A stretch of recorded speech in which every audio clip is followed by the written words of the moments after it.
Hey, in today's video, we're going over 5 huge retirement mistakes. Now, are we blowing it slightly out of proportion? Well, maybe. But these are mistakes that you don't want to make, so stick around.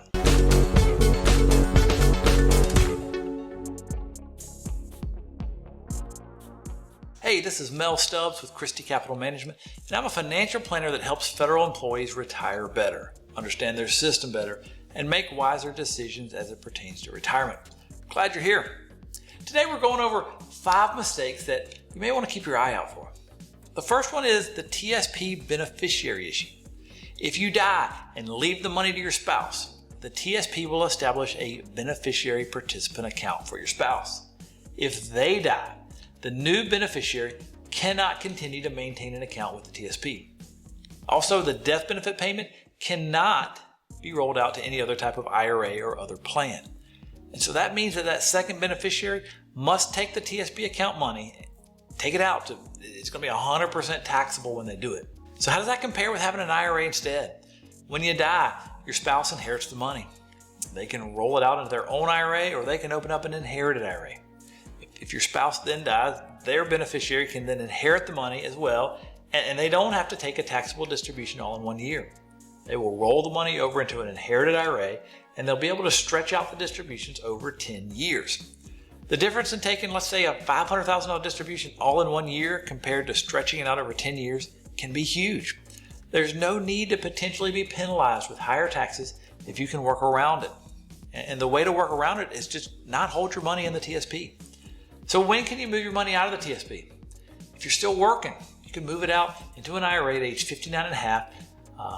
If you've retired or you're separated, like you're just not a federal employee anymore, you can move the money out at any time, any age then. The next big mistake is doing retirement planning with gross numbers instead of net numbers. You only get to spend net numbers. So whether it's your pension, your special retirement supplement, maybe Social Security, all of these numbers need to be planned with net numbers after taxes. Oftentimes people understand, as it relates to my pension, yeah, I got to use net numbers. But what about with your TSP?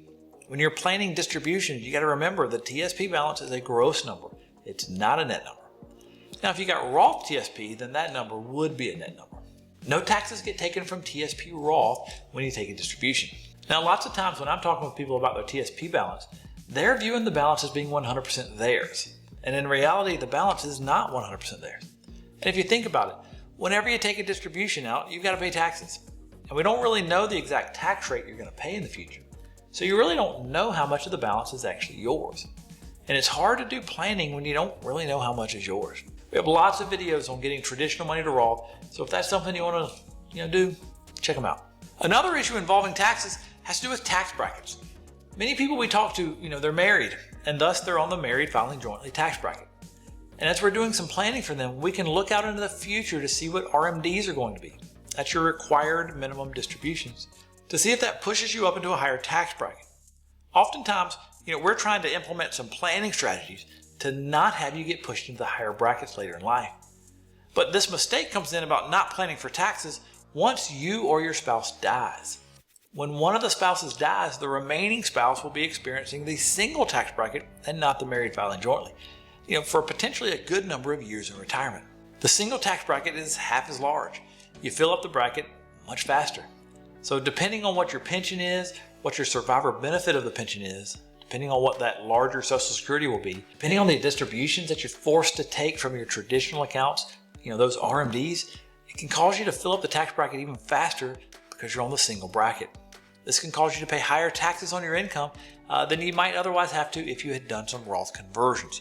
If you can get most of your money to Roth, then those distributions are not taxable, and therefore they would not help you fill up the tax bracket like the traditional distributions would. This is an important distinction that should get planned for.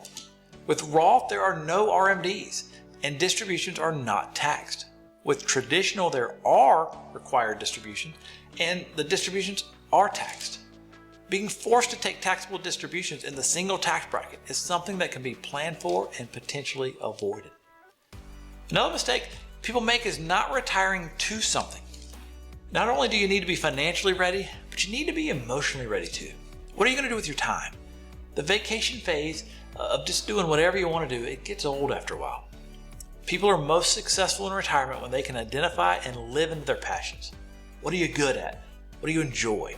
Your family, nonprofits, the community at large can use your strengths in an impactful way, and it can be very fulfilling to you. Figuring out what you want to do in retirement that is significant will make retirement more enjoyable. The time to figure this out is like now while you're still working.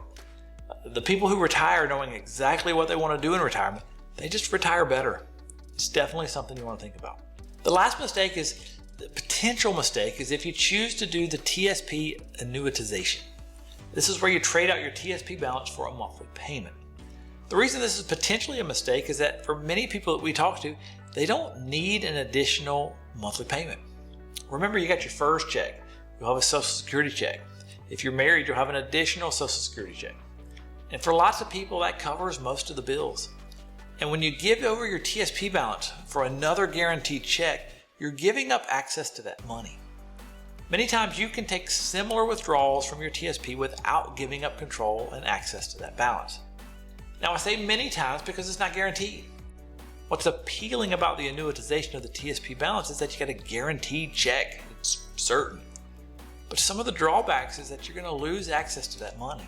If you need a new roof, you can't dip into that money to get a new roof. You've agreed to the monthly payment. It also gets into the gray area of what happens when you die. Does the balance get left to anybody else? It depends on the box you checked when you filled out the paperwork. The more you leave to your beneficiaries, the smaller your payments are going to be. If you can get past the word guaranteed, many times you can take a similar withdrawal and maintain control, maintain flexibility of your balance, whether it's in a TSP or an IRA. So is it always a mistake to annuitize your TSP balance? Of course not. We just want to make sure that the things that you're doing, the solutions that you're seeking out, that they're actually solving a problem that you have. The annuitization solves the problem of, I need a guaranteed check that'll never run out. In some people's planning situation, that's not a problem they have. The pensions and the Social Security already covers all that, so there's no need to have an additional guaranteed check. And if you don't need it, then maybe you shouldn't get it. Well, how do you know if you need it or not? Well, if you want to talk to somebody about your retirement situation, go to ChristyCapital.com, click Talk to an Advisor. If you want more information about RMD creep, how high will your RMDs grow during retirement, check out this video right here with Tommy. I'm Mel Stubbs. I'll talk to you on the next video.